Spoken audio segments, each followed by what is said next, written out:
क्या आपके साथ भी ऐसा होता है कि महीने की 1 तारीख को सैलरी आती है और 10 तारीख तक समझ ही नहीं आता कि पैसा गया कहाँ? तो अब तक की उम्र में आपने एक बात तो गौर की होगी। हम स्कूल कॉलेज में मैथ सीखते हैं, अलजेब्रा सीखते हैं, बैलेंस शीट बनाना सीखते हैं, लेकिन कोई हमें ये नहीं सिखाता कि पैसे के साथ कैसे बिहेव करना है। हम सोचते हैं कि फाइनेंस प्योरली मैथ का खेल है, पर सच तो ये है कि रियल वर्ल्ड में पैसा मैथ से नहीं, आपकी साइकोलॉजी से चलता है, आपके इमोशंस, आपके ईगो और आपके डर से। मॉर्गन हॉसल की classic book the psychology of money इसी सच को हमारे सामने रखती है। ये बुक आपको ये नहीं बताती कि कौन सा स्टॉक खरीदना है, बल्कि ये सिखाती है कि पैसे के मामले में इंसानी दिमाग कैसे काम करता है। तो चलिए आज पैसे की साइकोलॉजिकल गेम को बिल्कुल आसान भाषा में समझते हैं। तो नमस्कार दोस्तों, मैं हूं अदिति और आप देख रहे हैं बुक्स और बातें। यहाँ हम बड़ी बड़ी बुक्स को आसान भाषा में डिकोड करते हैं। अगर आपके पास भी बिजी लाइफ में बुक पढ़ने का टाइम नहीं है तो चैनल को सब्सक्राइब कर लीजिए, ताकि कम टाइम में आप हमेशा कुछ नया और काम का सीखते रहें। इस बुक को अलग अलग चैप्टर्स में लिखा गया है और हम बुक को चैप्टर वाइज ही समझेंगे। तो शुरू करते हैं चैप्टर 1 से, जिसमें सबसे पहले ये समझना जरूरी है कि पैसे को लेकर हर इंसान का नजरिया अलग क्यों होता है। इमेजिन करिए एक बंदा जो 1930s में ग्रेट डिप्रेशन के वक्त पैदा हुआ था। उसने अपनी आंखों से देखा कि लोग कैसे रातों रात बर्बाद हो गए, नौकरियां चली गई, खाने के लाले पड़ गए। दूसरी तरफ एक बंदा है जो 1990s के बूम में पैदा हुआ, जब टेक कंपनीज ग्रो कर रही थी और मार्केट में सिर्फ तरक्की थी। क्या ये दोनों लोग पैसे के मामले में एक जैसा सोचेंगे? बिल्कुल नहीं। जो आपने देखा है, जो आपने फील किया है, आपकी फाइनेंशियल थिंकिंग वहीं से बनती है।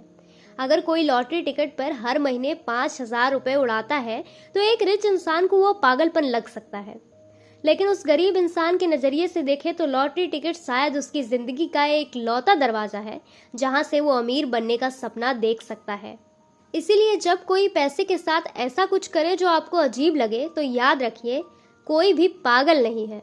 उनकी फाइनेंशियल हिस्ट्री और आपकी फाइनेंशियल हिस्ट्री अलग है। चैप्टर 2 में हमें बताया गया है किस्मत और रिस्क का खेल।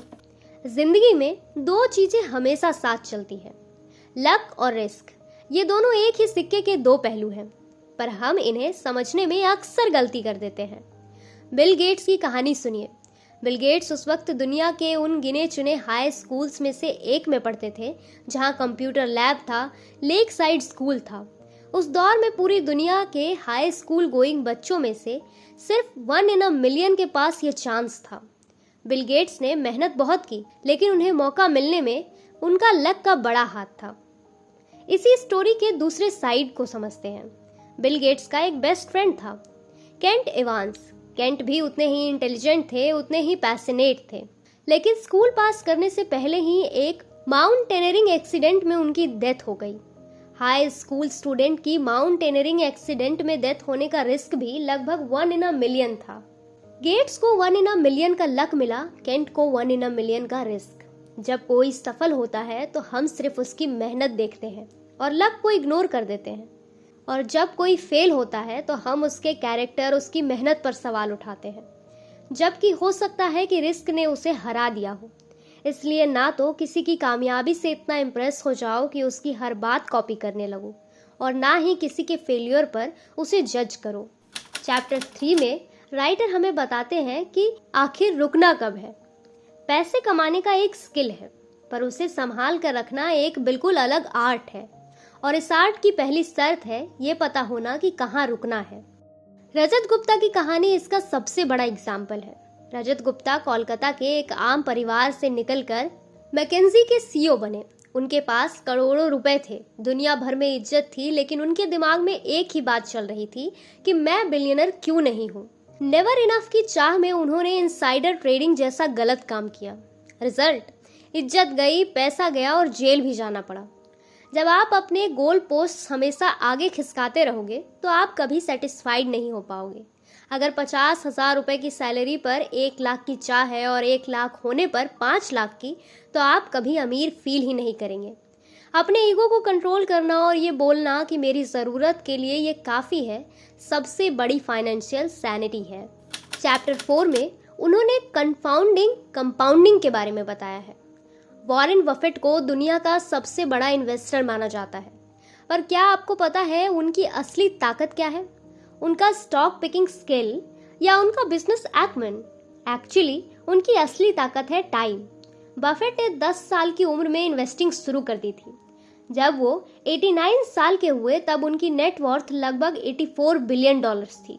पर ट्विस्ट ये है कि इसमें से 81 बिलियन डॉलर उन्होंने 50 की उम्र के बाद कमाए हैं। इमेजिन करिए अगर बफेट 30 की उम्र में इन्वेस्ट करना शुरू करते और 60 की उम्र में रिटायर हो जाते तो उनका नाम शायद किसी ने सुना भी नहीं होता। कंपाउंडिंग मैजिक तब काम करती है जब आप उसे लंबे समय तक बिना छेड़े छोड़ देते हैं। ये मैथ का वो फॉर्मूला है जहां 1 into 1 शुरू में छोटा लगता है पर आगे चलकर एक्सपोनेंशियल बन जाता है। पैसा कमाने के लिए जीनियस होने की जरूरत नहीं है, बस पेशेंस रखने की जरूरत है। चैप्टर 5 में उन्होंने बताया कि अमीर बनने और अमीर रहने में क्या अंतर है। पैसा कमाने के लिए आपको रिस्क लेना पड़ता है, ऑप्टिमिस्टिक होना पड़ता है, आगे बढ़ना पड़ता है, लेकिन पैसे को बचाए रखने के लिए आपको बिल्कुल अपोजिट होना पड़ता है। आपको थोड़ा पैरानॉइड होना पड़ता है, हम्बल होना पड़ता है और ये डर रखना पड़ता है कि जो आया है वो जा भी सकता है। जैसे लिवरमोर अपने टाइम के दुनिया के सबसे बड़े वॉल स्ट्रीट ट्रेडर थे। 1929 में जब यूएस स्टॉक मार्केट क्रैश हुआ तो लगभग हर बंदा बर्बाद हो गया, लेकिन जैसे ने मार्केट के अगेंस्ट बेट किया था और उस एक दिन में उन्होंने उतना पैसा कमाया जो आज के हिसाब से बिलियंस ऑफ डॉलर्स होता है। वो दुनिया के सबसे अमीर लोगों में से एक बन गए, लेकिन इस कामयाबी के बाद उनका कॉन्फिडेंस ओवर कॉन्फिडेंस में बदल गया। उन्होंने बड़े रिस्क लिए। 4 साल के अंदर उनका सारा पैसा डूब गया, वो कर्ज में डूब गए और एंड में उन्होंने सुसाइड कर लिया। Because getting rich requires optimism and risk, staying rich requires humility and fair. Survival को अपना सबसे बड़ा फाइनेंशियल गोल बनाइए। और चैप्टर 6 में उन्होंने बताया है कि रिच वर्सेस वेल्दी का फर्क क्या है। हम अक्सर रिच और वेल्दी को एक ही समझते हैं, पर दोनों में जमीन आसमान का अंतर है। रिच वो है जिसकी करंट इनकम ज्यादा है, जो बड़ी गाड़ी चला रहा है, महंगे कपड़े पहन रहा है, सोशल मीडिया पर एक्सपेंसिव वेकेशंस की फोटोज डाल रहा है। रिच होना आउटर अपीयरेंस है। वेल्दी वो है जो दिखता नहीं है। वेल्थ का पैसा है जो खर्च नहीं हुआ है। वो अनपरचेस्ड कार्स हैं, अनबॉट डायमंड्स है, वो बैंक अकाउंट में पड़ा बैलेंस और इन्वेस्टमेंट्स हैं जो आपको फ्रीडम देते हैं। हम रिच दिखना चाहते हैं क्योंकि हमें लगता है कि इससे इज्जत मिलेगी, पर सच ये है कि लोग आपकी गाड़ी या गाड़ी से इम्प्रेस नहीं होते, वो बस ये सोचते हैं कि काश मेरे पास भी ये होता। लास्ट एंड चैप्टर 7 में हमें असली आज़ादी के बारे में बताया गया है। पैसे का सबसे बड़ा डिविडेंड पता है क्या है? ये आपको अपने टाइम पर कंट्रोल देता है। मॉर्गन हॉसल कहते हैं कि हर सुबह उठकर ये बोल पाना कि आज मैं जो चाहे वो कर सकता हूँ, ये दुनिया का सबसे बड़ा फाइनेंशियल गोल होना चाहिए। अगर आपके पास बैंक में 6 महीने या 1 साल का खर्चा पड़ा है तो आप अपने खड़ूस बॉस को छोड़ सकते हैं। आप अपनी पसंद की जॉब ढूंढने का टाइम ले सकते हैं। आप किसी मेडिकल इमरजेंसी में बिना परेशान हुए फैमिली के साथ खड़े हो सकते हैं। बड़ी गाड़ी और बड़ा घर आपको थोड़े टाइम के लिए खुशी दे सकता है, लेकिन अपने समय की आज़ादी आपको परमानेंट हैप्पीनेस देती है। फाइनेंशियल इंडिपेंडेंस का मतलब सिर्फ रिटायरमेंट नहीं होता, इसका मतलब होता है फ्लेक्सिबिलिटी। अगर ओवरऑल सारे चैप्टर्स का कंक्लूजन समझे कि द साइकोलॉजी ऑफ मनी से हमने क्या सीखा। सबसे पहले हमने जाना कि इंसान का नज़रिया अलग अलग होता है पैसे को लेकर, बिकॉज ऑफ उनके पास्ट एक्सपीरियंस की वजह से। फिर हमने देखा कि कैसे लक और रिस्क किसी का जिंदगी बना सकता है तो किसी का खत्म कर सकता है। फिर हमने जाना कि ये पता होना कि हमें कहाँ रुकना है ये कितना ज़रूरी है, जिसमें हमने रजत गुप्ता का एग्जाम्पल लिया। देन हमने समझा कि अमीर बनने और अमीर रहने में कितना अंतर है। अमीर हम लोग तब बन सकते हैं जब हमें कैपेसिटी है रिस्क लेने की, और जब हमें डर हो, ह्यूमिलिटी हो, तब हम लोग अमीर रह सकते हैं। ईगो कम करो, सेविंग्स बढ़ाओ। आपकी income minus ego is equal to आपकी वेल्थ है। Patience is the key. Compounding को अपना काम करने दो। रातों रात अमीर बनने के चक्कर में लोग अक्सर बर्बाद होते हैं। ऐसी जगह इन्वेस्ट करो जहां से आपको रात को सुकून की नींद आए। सबका रिस्क टॉलरेंस अलग होता है। दूसरों को देखकर अपना पोर्टफोलियो मत बनाओ।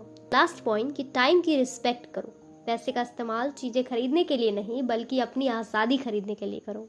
फाइनेंस कोई रॉकेट साइंस नहीं है, ये सिर्फ इस बात पर डिपेंड करता है कि आप अपने इमोशंस को कैसे हैंडल करते हैं। अगर आपने अपने ग्रीड, फियर और ईगो पर कंट्रोल पा लिया तो आपको अमीर और सक्सेसफुल बनने से कोई नहीं रोक सकता।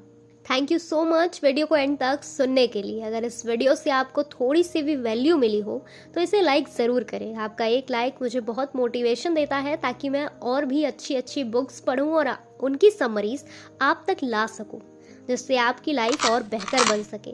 और ऐसे ही डिटेल पावरफुल बुक समरीज के लिए चैनल को अभी सब्सक्राइब कर लीजिए। मिलते हैं अगले वीडियो में एक नए बुक के साथ। तब तक के लिए सीखते रहिए और आगे बढ़ते रहिए। Thank you.